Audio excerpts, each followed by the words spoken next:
I stared out the grimy, soot-smeared window.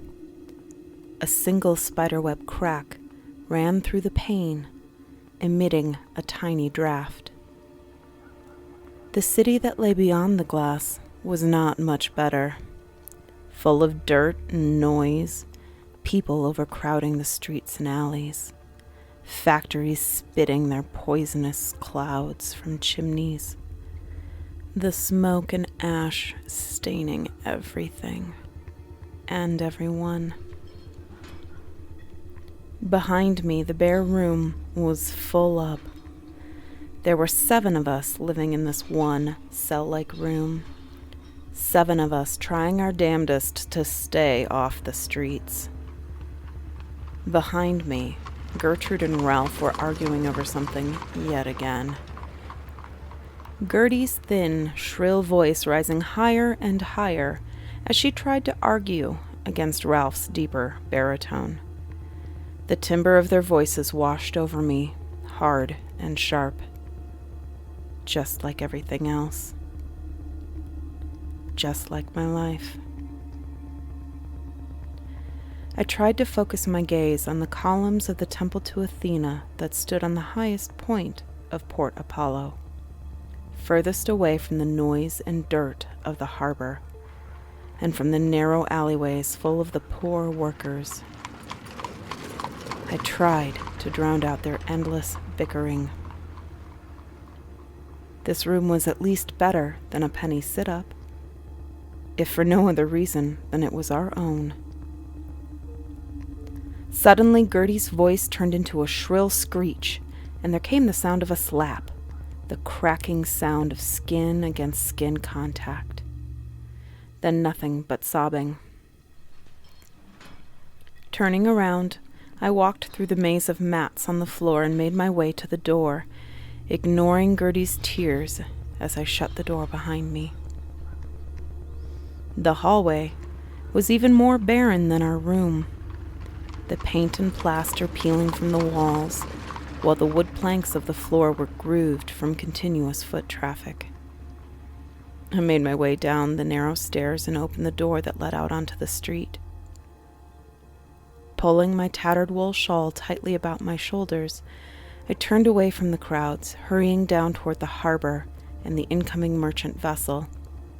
Instead, I faced uphill and started to walk. The chilly late fall afternoon was enough to make my ears and the tip of my nose burn with cold after a few minutes. I ignored them and continued along the broad cobbled street. Carts and horses were winding their way up and down from the busy harbor. Trade had been very good this year, and Port Apollo was booming. Factories had cropped up along the Acheron River south of the Necromantion. The smoke that billowed from their towers as they labored day and night to produce cotton, timber, and other sundries only polluted the sky even more.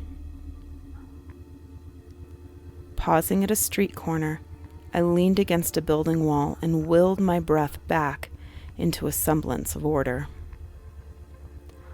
The slight niggling cough that had developed in my chest these last few weeks reappeared, and it took a long moment to overcome the spasms. My lungs now joined my ears and nose in burning with the cold as I sucked in the air, trying to return my breathing to normal. Looking up the hill, my destination was well in sight. The Temple of Hekate was just visible at the crossroads ahead of me. Hekate, my patron goddess. I often wound my way to her temple when I needed a break from the dirt and noise. There, maybe, I would find a few moments of peace and warmth tonight before beginning the climb back down the hill to the poor, cold room overcrowded with people. Pushing away from the wall, I stood for a moment. There was a tug on my skirt as I stood there staring up at the roof of the temple. Glancing down, I smiled at the thin child who was staring up at me. I often saw these children about the city. This coming winter was going to be a hard one for many of them. Glancing at this girl, I couldn't help but see the way that her cheeks hollowed beneath her cheekbones, and how sunken her eyes were. I could see her thin neck disappearing into the round collar of a plain and quite oversized wool dress that was ripped and torn in places. The hollows at the base of her neck echoed the impressions left by her face. She, like so many other young children in the city, was starving. Please, miss? She held out a thin, claw-like hand. Can you spare me a coin? I'm so hungry. Her voice was pleading, and yet it held a despairing, keening wail. My chest constricted as I stared down into her pale, pinched face. I drew my breath in slowly and exhaled again before responding. Blinking in the fading light, I saw her future in a flash. I knew that if I did not help her now, then no one would, and she would be dead by morning. Her tiny, frozen body would be found in an alleyway wrapped in old newspapers. Glancing once more up the street toward the temple, I knew what Hekate would have me do. What is your name?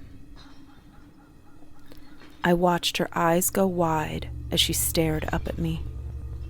Pearl, miss. I nodded. Smiling a gentle smile, I shifted my hand in through the side slit in my skirt and pulled 2 pennies out of my pocket. Dropping the coins into the little girl's hand, I smiled. Those pennies should buy you a good dinner. If you go to Barney's pie shop in the next street, tell him Eugenie sent you. He might even throw in a donut. I watched the light glow from her sunken eyes as she closed her talon-like fist over the precious coins. I will do that. Thank you, miss. Thank you. She bobbed a curtsy, a very rough and reprehensible attempt, and then proceeded to turn around and dash away quickly, as though afraid that I was going to change my mind and demand my coin back. With the cough gone for the time being and my breathing once more under control, I stepped forward toward the temple. There were few people entering the hall this evening, but even so the fires near the altar burned brightly. Stepping forward, I found my usual place and sank down to my knees to offer up my prayers. How long I actually sat there, I don't know. I often lost track of time when I was in prayer. A sound broke through my repetitions, the clicking of nails on stone, a similar pace to that of a dog, maybe? It was slow and even. They approached me, and then they stopped. After a few moments, the sound of a dog panting softly drew me fully conscious, and I opened my eyes. Turning my head slowly, I met the large golden eyes of a beautiful black dog. Its pointed ears stood up high on its head, and its muzzle was long, exhibiting gleaming white canines as its tongue lolled out of its mouth. It blinked slowly, then rose to all 4 legs, and turning, began to walk back toward the door that led further into the complex of the temple. Once it reached the door, it turned and stared at me, as though waiting for me to follow it. Getting to my feet, I moved to follow the dog in a slow, somnolent manner, for one did not ignore the companion of Hekate. Once I reached it, it moved through the door and into the inner heart of the temple. We passed doors that led into smaller chambers where devotees were sitting at tables transcribing writings or reading scrolls. Further into the heart of the temple, there was a large kitchen where women were busy about various tables, pounding dough into loaves and trimming fat away from large sections of meat. The dog barked as it entered the kitchen, and a comely-looking woman glanced toward it. "Oh, so you've returned, have you? And brought another of your mistress's specials with you." Another quick, sharp bark, then the black dog sank down on its hindquarters and stared with its liquid gold eyes. The cook propped her fists on her hips and chuckled. "Well, I've never denied you before, have I?" Turning back around, she grabbed a large bone from a recently dressed hindquarter and tossed it toward my companion. Then, picking up something else that lay on the table beside her, she turned and walked over to where I was standing. "Here you go, miss. Our friend here." She indicated the dog. "Never does anything that isn't for a purpose. Eat that meat roll quick, and then hurry on to whatever you have been called to this night." I took the warm, flour-dusted roll that she had handed to me and ripped it in half. A savory ground meat filled the center. The smells of the meat and spices wafted to my nose, and I ate greedily. With the hot, filling food in my stomach, the dog left off gnawing on the bone and bumped me with her head. I laughed softly, because it was almost like she was asking if I was ready. Turning, I followed the ebony creature back out into the temple's main hall, and then outside and down the steps. It had almost gone full dark, and I wrapped my shawl even more tightly about my shoulders as I tried to keep up with the dog, who was moving more quickly now.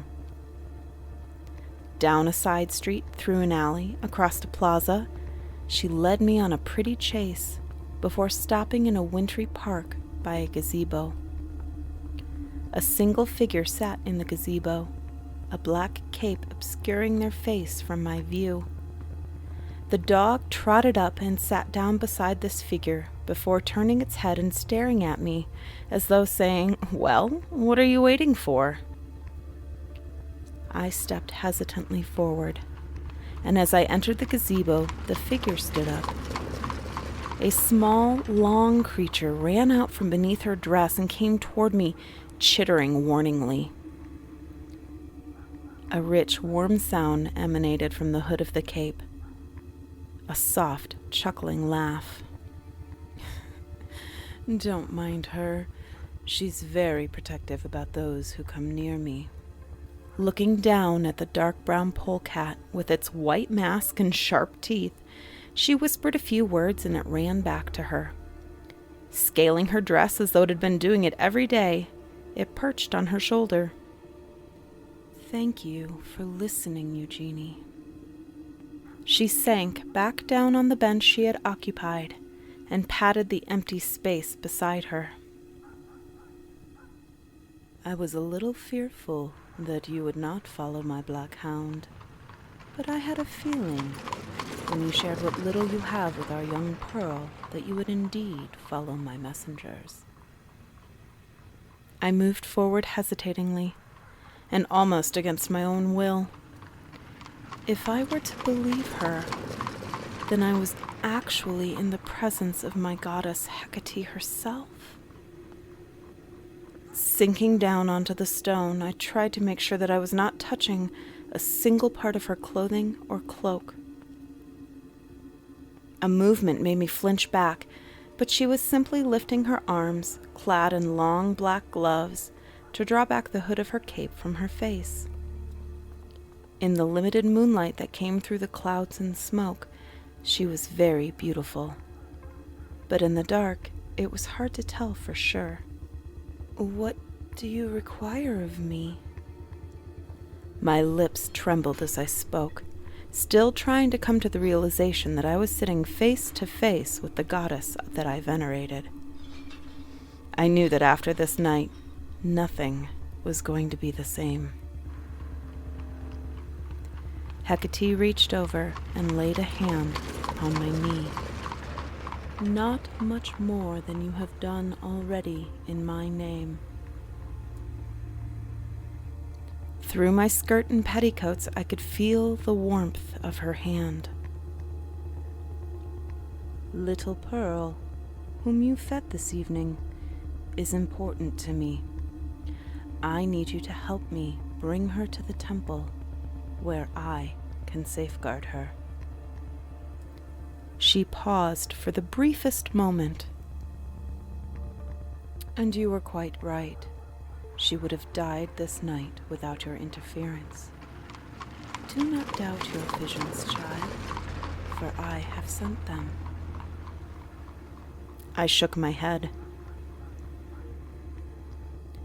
How can I find her? The streets and alleys are so filled with the poor these days that finding one little girl seems all but impossible. Here she grinned, and her white teeth shone brightly in the thin moonlight. Ah, but you shall have Hekate and Gale to help you search. With these two at your side, you shall not fail. Raising her hands up, she lifted the polecat down from her shoulder. Now, Gale, I need you to behave yourself. Eugenie will require your sharp nose and cunning intellect if she is to save our pretty Pearl. She placed the polecat on the bench between us before turning to the black dog, who had now been named for me. Hekate, go with her, help and protect her. We must find Pearl tonight. There was an urgency to her tone that now caught my attention. Excuse me, my lady. Why is it so important that I bring her to you tonight? Hecate's voice grew very somber. As I told you, she is starving near to death. And while the food that you helped her purchase has kept her body from fading while it is light, the cold that is coming this evening will sap everything and take her away from me. She rose to her feet, drawing her hood up once more. Pearl is a very powerful magi. She just doesn't know it yet. We need to make sure that she is kept safe and educated to understand her gifts and powers. She sighed, her shoulders rising and falling with the gesture. This world is too cruel by far. With that, she turned and walked away, leaving me sitting alone in the gazebo with her two companions. After a brief moment of stunned silence, Hekate rose to all fours and gave a sharp little bark. I nodded my head. Yes, I understand. Getting to my feet, I watched as the black dog began to move away from the gazebo and back toward the dark maze of alleyways and narrow streets. Hekate, wait! It is too dark and my eyes are not as sharp as yours. Gale twittered angrily from up ahead before scampering away in the odd little run that is unique to polecats and ferrets. The large black dog turned her head and watched me as I caught up with her. Bumping my hand with her head, she let me know that I could touch her. So, with my hand on her head, we continued into the dark maze. Ahead of us, a strange rattling sound, like metal being dragged across the pavement, came closer and closer. Stopping very near to us, I heard Gale's chittering tones and knelt down to see what she had brought back with her. A heavy candle lantern with a large candle affixed in the center met my hands. I lifted it, unlit, and carried it with me. I could hear Gale's pause as she ran off into the darkness once more, this time returning with a long, thin straw. I chuckled softly. How clever you are, little Gale. Nearing the corner of a street, there was a large metal barrel filled with burning rubble. Groups of people were gathered about it, warming their hands. oblivious to anyone else. Taking Gale's piece of straw, I lit it from the fire and managed to light the wick of the candle in the lantern. I followed the two animals as they led me down paths and through alleys. Finally, Gale scampered down a flight of steps, and in front of a heavy, iron-bolted door, I saw the bundle of newspapers from my earlier vision. Drawing a few pages away, I saw the drawn face. Cold had pinched her features even more than when I had first seen her earlier this evening. She was shaking badly from the cold, but I could see she was still breathing. She's still alive. The words escaped my lips on a rush, and the tight coil of fear that had been winding itself even more tightly in my chest as we had searched relaxed. I had found her, and she was still alive. Unwrapping my shawl from around my shoulders, I leaned down towards the poor child. Pearl. I said her name quietly, trying not to frighten her. However, her large sunken eyes flew open at the sound. She started up as though ready to run. Pearl, wait! I reached out a hand. Don't you remember me from earlier this evening? She paused, and in the light from the candle lantern I could see her eyes narrow in on my face, before her entire posture relaxed. Oh, it's you, miss. What are you doing here? This isn't the right place for you. You ought not be here. She glanced around wildly, and in that moment spied Hekate. Is that dog yours? I shook my head, though I had heard the fear in her voice. No, I don't rightly think Hekate belongs to anybody, except maybe to the goddess Hekate. I reached out a hand, but don't worry, she won't hurt you. The thin face turned back to me.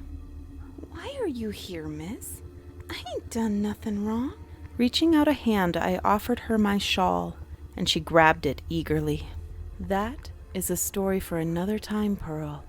A time that isn't quite so cold. I laughed softly, not wanting the child to see that I was starting to shake with the cold as well. But in truth, I've come to take you somewhere warm, where you'll be able to get enough to eat and be taught a lot of very fascinating things. She froze, her eyes narrowed with anger and suspicion. I won't go back to the poorhouse. You can't make me. She almost started to try and run away, but then Gale was there, chittering angrily at her. She jumped back, staring down at the little brown polecat. I promise you, Pearl, I wouldn't take you there to begin with. I know only too well the kind of cheer the poorhouse provides. I grew up in one, and truthfully, I've barely even escaped that. I lifted the lantern and began to walk up the steps. No, where we are going, no one will abuse you, and you will have freedom to learn what you wish. At the top of the stairs, I turned and looked down at the poor, thin creature. Hekate herself sent me to find you. She is quite concerned about you and wants you to come to her house. Pearl came up the stairs hesitatingly, and in that moment I realized that she wore no shoes. Her poor feet were purple, and the skin cracked in many places. The goddess? She is real? Her voice was hesitant and hopeful. Reaching out my hand, I took her cold, thin one within mine. Yes, she is very real. Now come, it's time for us to go. There was no more resistance. She came with me willingly. Hekate let out a soft bark and led the way, while Gale hopped and jumped ahead of us. Sooner than I thought, we were climbing the stairs towards the main temple hall. Then, Hekate was leading us through to the inner complex again, leading us toward the kitchen, whose great hearth had been bedded down for the night, illuminating the large cavernous room with a soft red glow. There, The comely cook was waiting for us with cups of hot tea and bowls of soup. And then, as I sat dazed and wondering over my adventures this evening, with Hekate laying sleeping with her snout resting on my foot, I leaned forward and laid my head on my folded arms on the top of the table, closed my eyes, and fell asleep. Someone shook me awake in the dark hours before dawn. Starting up, I stared about me wildly. Who is it? Hekate sank down in the chair beside me, her hand reaching out to the pitcher of wine and the wooden goblets that sat on the table. You may relax, Eugenie. She poured 2 glasses and offered me one. For you are safe. She took a drink and leaned back in the chair. And where you belong. I clutched the glass in my hands, unsure of exactly what she had just said. I'm sorry, what do you mean? Hekate turned her head and met my sleep-fuddled gaze. You are welcome to remain here for as long as you like, for it is here that you also truly belong. Lifting the cup to her lips, she paused, chuckling once more. Drink your wine, Eugenie. Truly, you are safe. Tomorrow, one of my handmaidens will show you to your new rooms. Standing up, the goddess set her hand on the top of my head. Welcome home, my child.